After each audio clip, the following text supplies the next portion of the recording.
नमस्कार, स्वागत है आपका बुलेटिन में। खबरों की ओर बढ़ेंगे, उसे नजर डालते हैं इस वक्त के हेडलाइंस पर।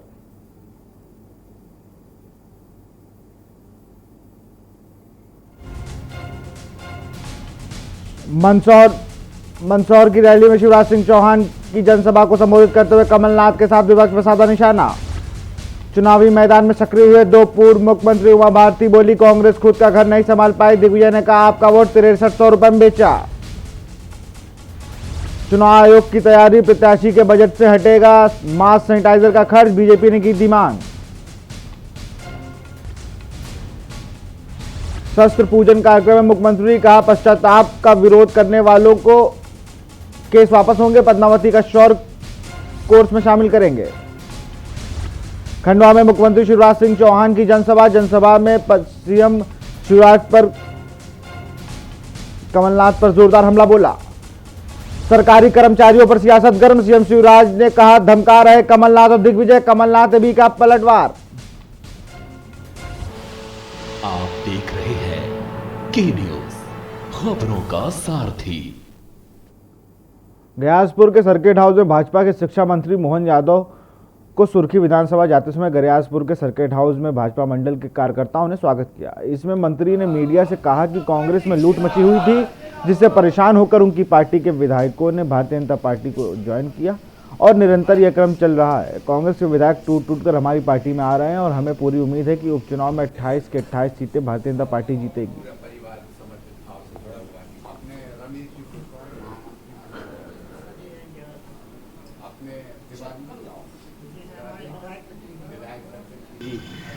सौभाग्य की बात है, हम जनता का समर्थन प्राप्त करते जा रहा है। कांग्रेस के अंदर भगदड़ मची है, जनता को छोड़कर कांग्रेस के विधायक जो कांग्रेस में रहना नहीं चाहते हैं। इससे ज़्यादा सौभाग्य की बात क्या है। और जिधर से माननीय शिवराज सिंह जी अपना काम कर रहे हैं, जनता की तकलीफ चेंज करा रहे हैं, बिल्ला दिल जीता है। और 2018 में सर्वाधिक वोट लाए थे। ये अलग बात है, कुछ समीकरण हुए तो कुछ 5 सीटें हमारी कम रही थी, लेकिन उसके बावजूद हमने सरकार के लिए कोई बाधा खड़ी नहीं करी थी। लेकिन कांग्रेस के अंदर टूट, कांग्रेस के अंदर खड़े हुए कांग्रेस के ही मंत्री विधायक, उन्होंने इस बात की बगावत की तो मुख्यमंत्री जी ठीक से काम नहीं कर पा रहे। खबर रतलाम से, जहां 6 महीने का बिल एक साथ आने पर नामवाली किसान परेशान हैं। किसानों का धरना प्रदर्शन करते हुए पीड़ा नामवाली तहसीलदार और बिजली मंडल के अधिकारियों को सामने रखी और कहा कि हर महीने किसी का 2 तो किसी का 5,000 तो बिल आ रहा है। ऐसे में 1-2 बीघा जमीन वाले किसान कहां जाए। किसानों ने अपनी तकलीफ जाहिर करते हुए कहा कि अगर हमारी समस्याओं का समाधान नहीं निकाला गया तो हम अपने परिजनों के साथ मिलकर आत्महत्या कर लेंगे। आपको बता दें कि पहले किसानों के घर 6-6 महीने का बिल आते थे, लेकिन अब हर महीने बिल आने लगे हैं, जिसकी वजह से रतलाम किसान बहुत परेशान है।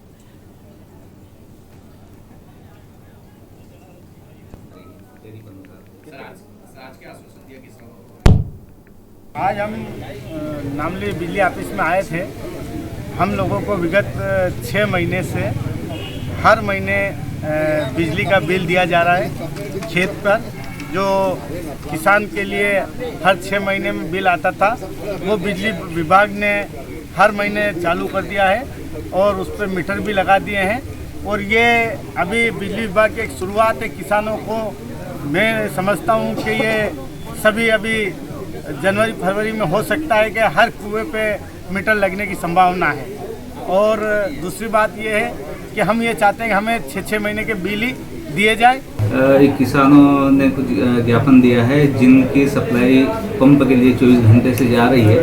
कंपनी नियमानुसार उनको जो है मीटर कनेक्शन लगाकर और टैरिफ के अनुसार बिल जारी किए गए हैं।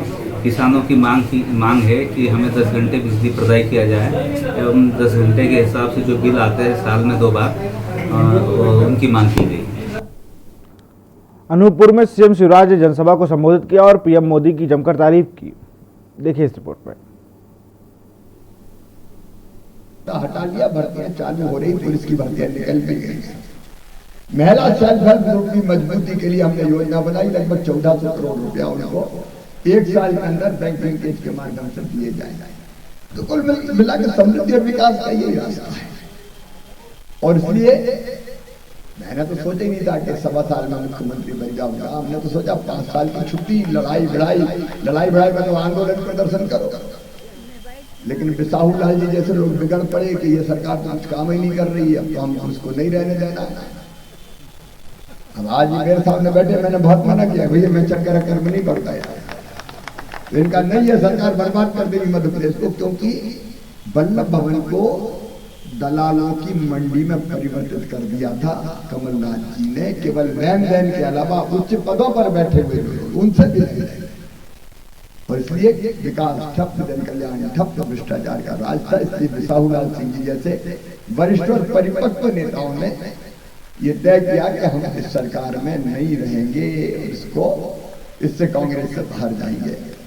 अब वो बाहर आए तो फिर भारतीय जनता पार्टी की सरकार बनी, अगर वो नहीं आते तो मैं भी मुख्यमंत्री नहीं बनता, ये बात भी साफ था। और वो आए तो विकास की ललक के, मैं सच कहता हूँ आज अपने नागरिकों के सामने, मेरे बहन और भाइयों, ये आदमी इतने ऊंचे चरित्र का है कि कभी ना तो किसी पद की बात की, ना कभी ढेले की बात की। ईश्वर जानता है, लोग झूठी कुछ भी आरोप लगाते, इनके मन में एक ही बात है कि ये सरकार काम नहीं कर रही, कमलनाथ के पास जा जाके थक गए, हम मान नहीं है, सम्मान नहीं है, इज्जत नहीं है, और काम की बात कहते हैं तो कहते हैं चलो चलो चलो चलो चलो चलो, तो ऐसी सरकार में हम करेंगे क्या, 5 साल में तो बर्बाद हो जाएगा प्रदेश।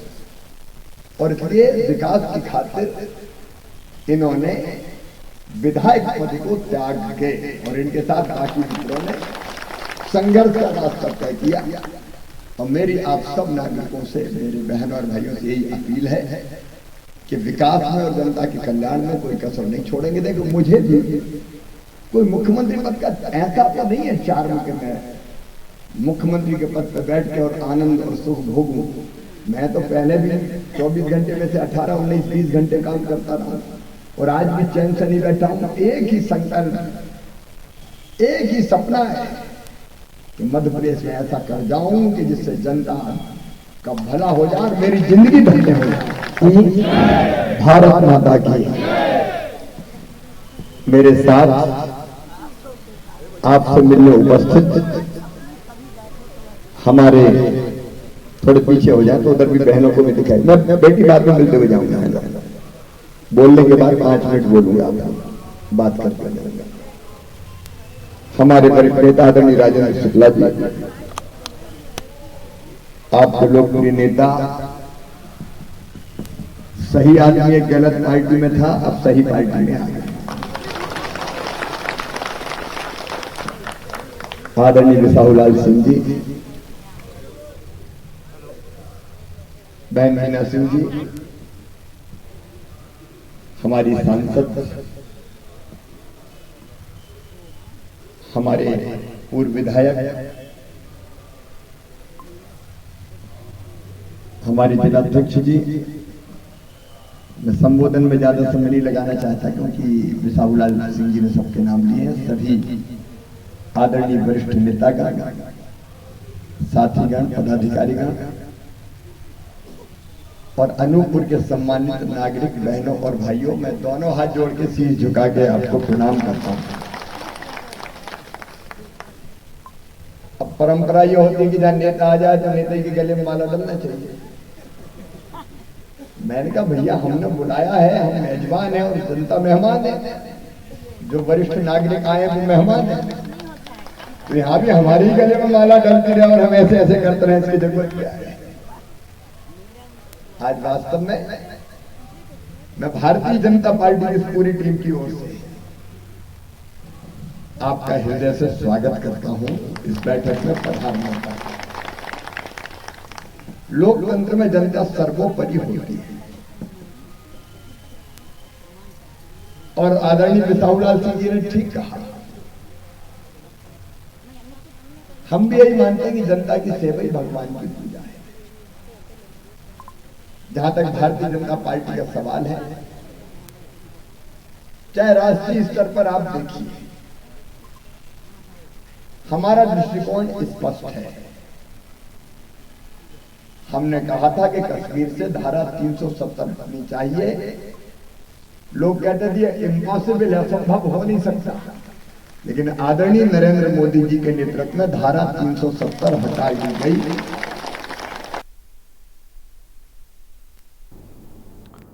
मध्य प्रदेश के 28 सीटों पर होने वाले उपचुनाव की जीत को लेकर कांग्रेस और बीजेपी एड़ी चोटी का जोर लगा रही है।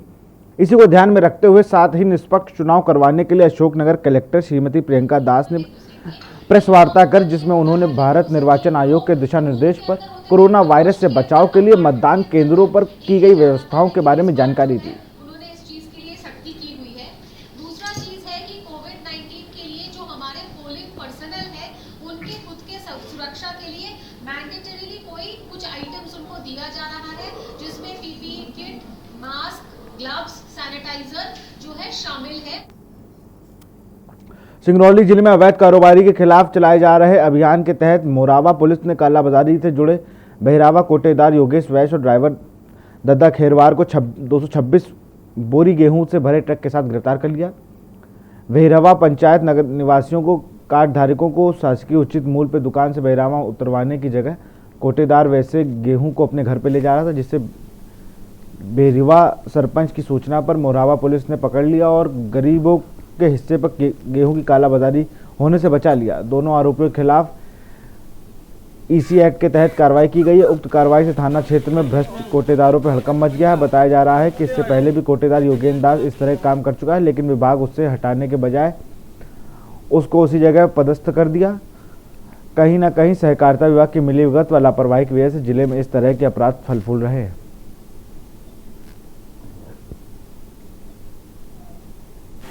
कल दिनांक 27/10 को हमें सूचना मिली कि ग्राम बहरीवा में एक ट्रक में जो पीडीएस का गेहूँ कोटे में पहुंचना चाहिए वहाँ ना उतार के कोटेदार योगेंद्र के द्वारा ले जाया जा रहा है। साथ में उसका ट्रक का नंबर आया और इस सूचना पे पुलिस ने वहाँ पर दबिश दी। मौके पर हमें दद्दू और दद्दा खैरवार और कोटेदार योगेंद्र कुमार सिंह ने। मध्य प्रदेश में उपचुनाव के ऐलान के बाद सभी दलों ने कमर कस ली है। इस क्रम में मंदसौर की जनसभा को संबोधित करते हुए सीएम शिवराज ने विपक्ष पर निशाना साधा है। किसान कहते मर गए मामा, ब्याज का क्या होगा? अब चिंता मत करो रे, तुम्हारे ब्याज की गठिया मामा शिवराज सिंह चौहान उतारेगा।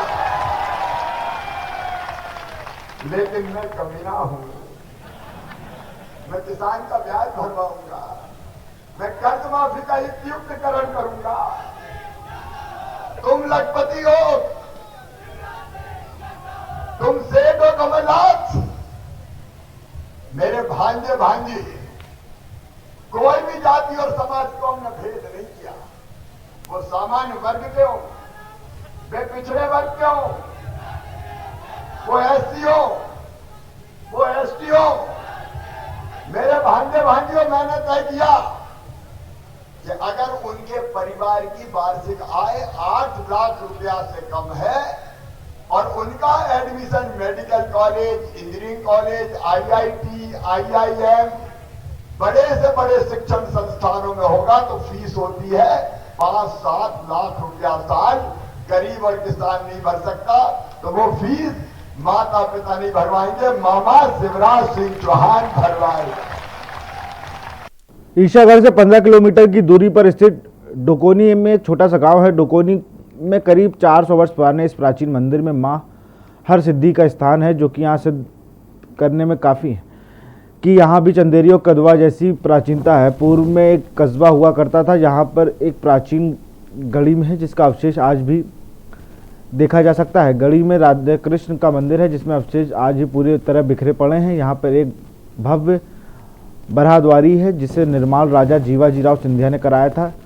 तालाब के किनारे मां हरसिद्धि का मंदिर है जो कि 400 वर्ष पुराना होने का दावा स्थानीय लोग करते हैं। ईशागढ़ क्षेत्र में इतनी अनमोल धरोहर होने के बावजूद प्रशासन की उदासीनता के कारण डाकोनी की तरफ कोई गौर नहीं करता। जैसे पर्यटन विभाग चंदेरी और कदवा के पर मेहरबान है, उसी तरह डोकोनी को एक शानदार पर्यटन स्थल बनाया जा सकता है।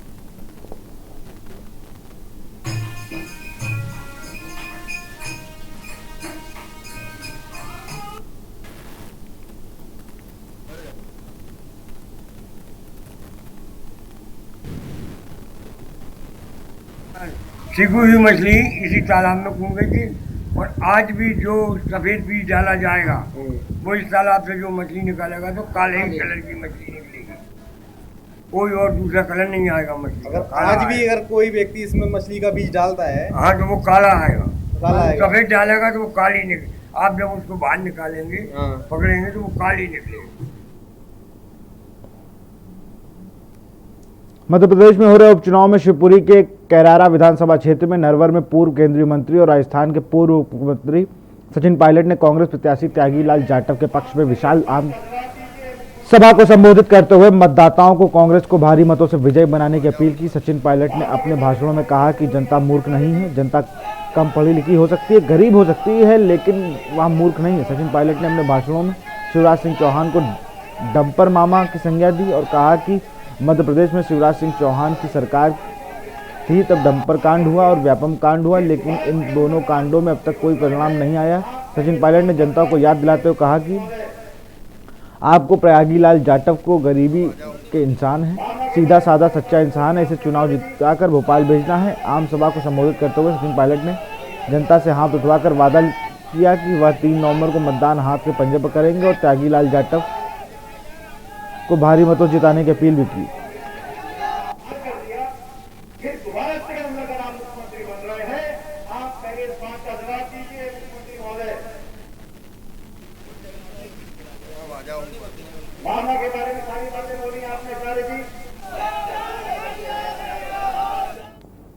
शिवपुरी विधानसभा में कैरारा कांग्रेस प्रत्याशी के समर्थन में अनुभागीय अधिकारी तहसील कार्यालय पर धरना प्रदर्शन हुआ। बता दें कि कांग्रेस प्रत्याशी व उनके साथ हजारों कार्यकर्ताओं ने तहसील कैरारा धरना प्रदर्शन कर शासन की गतिविधियों पर आरोप लगाते हुए फर्जी मतदान कराने का आरोप लगाया, जिसमें प्रत्याशी ने बताया गया कि दिनांक 27 अक्टूबर को शाम को कर्मचारियों ने फर्जी मतदान कराकर भाजपा के पक्ष में मतदान कराया, जिससे कार्यकर्ताओं ने अधिकारियों को तत्काल प्रभाव से हटाने के लिए धरना प्रदर्शन किया गया है।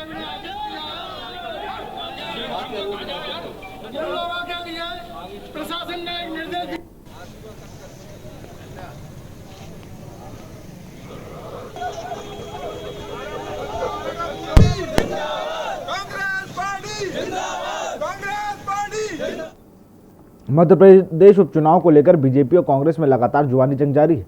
वहीं एक बार फिर मुख्यमंत्री शिवराज सिंह चौहान और मुख्यमंत्री कमलनाथ एक दूसरे पर जमकर हमला बोल रहे हैं।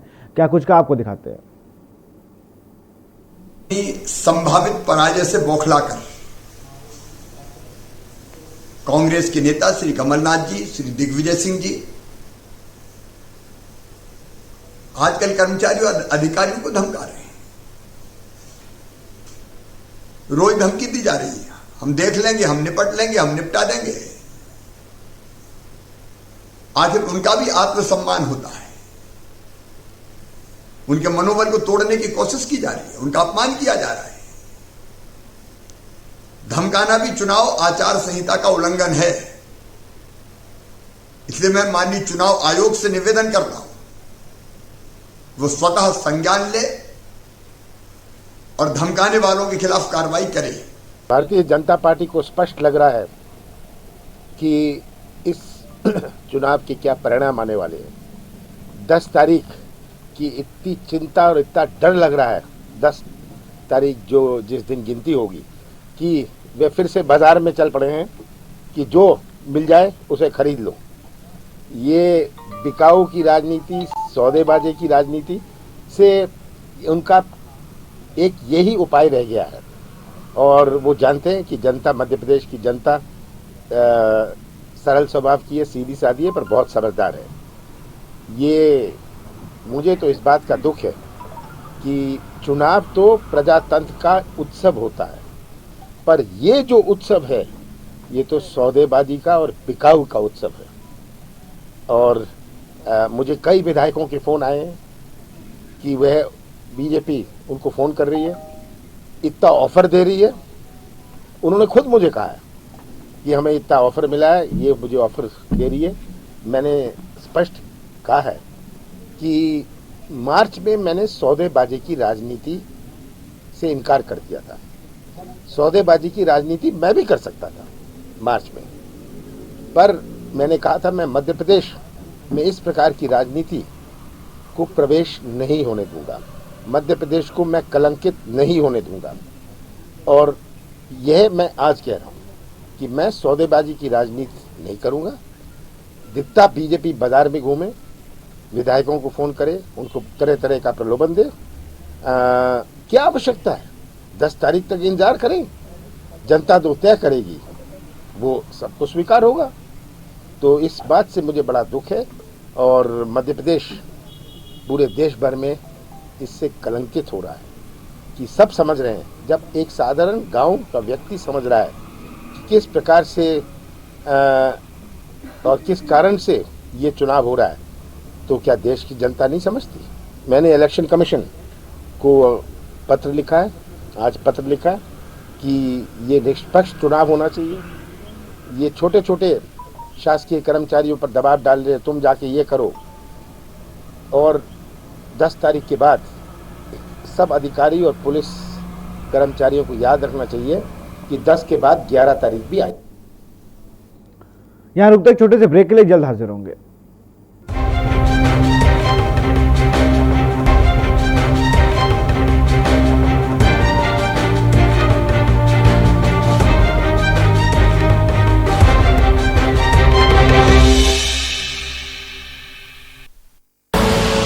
आप देख रहे हैं के न्यूज, खबरों का सारथी।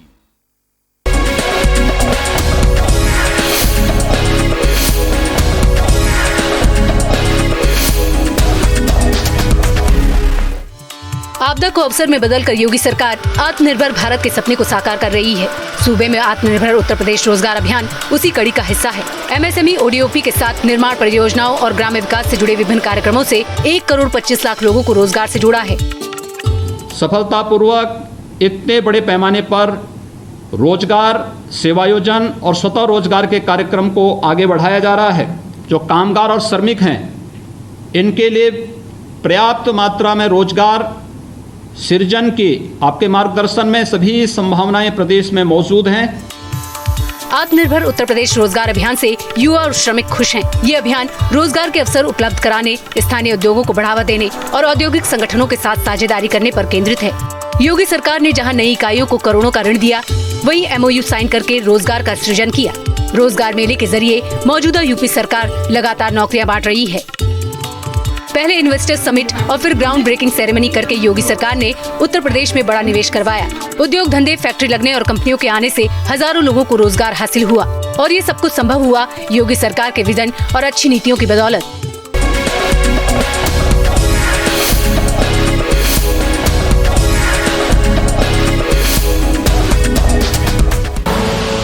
आप देख रहे हैं के न्यूज, खबरों का सारथी।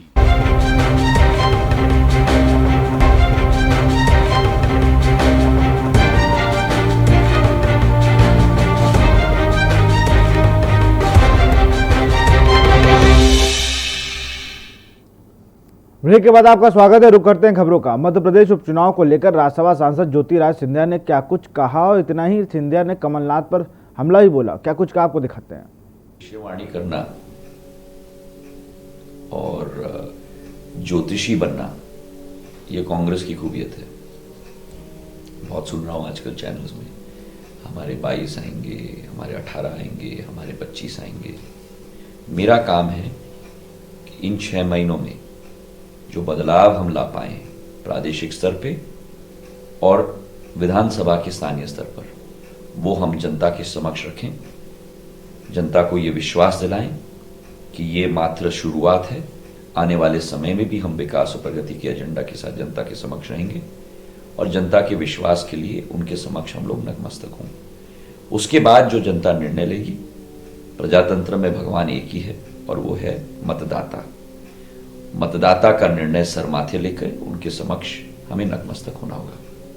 पर मुझे विश्वास है कि जिस तरीके से शिवराज सिंह जी के नेतृत्व में तो एक ड्राइव है, एक दृढ़ इच्छा शक्ति है, एक करो या मरो की क्षमता है, एक निर्णय के प्रति एक संकल्प है प्रधानमंत्री नरेंद्र मोदी जी का, और जिस तरीके से रात दिन कार्य करने की क्षमता है, मैं तो मानता हूं कि भारत, हमारा भारत पूर्ण रूप से एक प्रगतिशील और विकासशील भारत में परिवर्तित होगा प्रधानमंत्री नरेंद्र मोदी जी के नेतृत्व में। केवल भारत के लिए नहीं, लेकिन विश्व पटल पर भी भारत का परचम जरूर लहराएगा। राजनीति में एक नेम प्लेट के लिए नहीं है, एक लाल बत्ती के लिए नहीं है। और वैसे भी आजकल तो लाल बत्ती तो पर प्रतिबंध लगाया गया है, जो बहुत अच्छी बात है, क्योंकि 8 साल जब केंद्र में मैं मंत्री था, एक दिन भी मेरी गाड़ी में उस समय में भी लाल बत्ती नहीं लगती थी। मेरे लिए, जैसे आपने कहा, मेरा लक्ष्य जनसेवा है और राजनीति केवल एक माध्यम है उस लक्ष्य की पूर्ति करने के लिए, उससे ज्यादा नहीं। मेरी इच्छा शक्ति है और मेरी आशा अभिलाषा है लोगों को की सेवा करने में। मेरी इच्छा शक्ति कुर्सी पे आज जो कांग्रेस को खुजली लग रही है, इतने आरोप लगा रहे हैं, क्योंकि ये चली गई। मध्य प्रदेश में कांग्रेस को जनता के साथ कोई मोह नहीं है, जनता की चिंता नहीं है, कांग्रेस को केवल इसकी चिंता है। आज जो कमलनाथ जी एक विधानसभा में जा रहे हैं, 15 महीने एक जिले में भी नहीं गए मुख्यमंत्री रहते हुए। उस समय केवल नोटों की चिंता थी, आज जब ये चली गई है तो वोटों की चिंता होगी। मेरी सोच स्पष्ट है, मैंने जनसेवा का पथ अपनाया है, राजनीति का पथ नहीं अपनाया है। और मुझे 20 साल हो गए, जनता की सेवा करना ही मेरी दृढ़ इच्छा शक्ति है और मेरा संकल्प है। कौन सा पद, कहां रहना चाहते हो, कैसे रहना चाहते हो, इसमें मैं रुचि नहीं रखता। फिलहाल खबरों में इतना ही। देखते रहिए के न्यूज़ इंडिया। नमस्कार।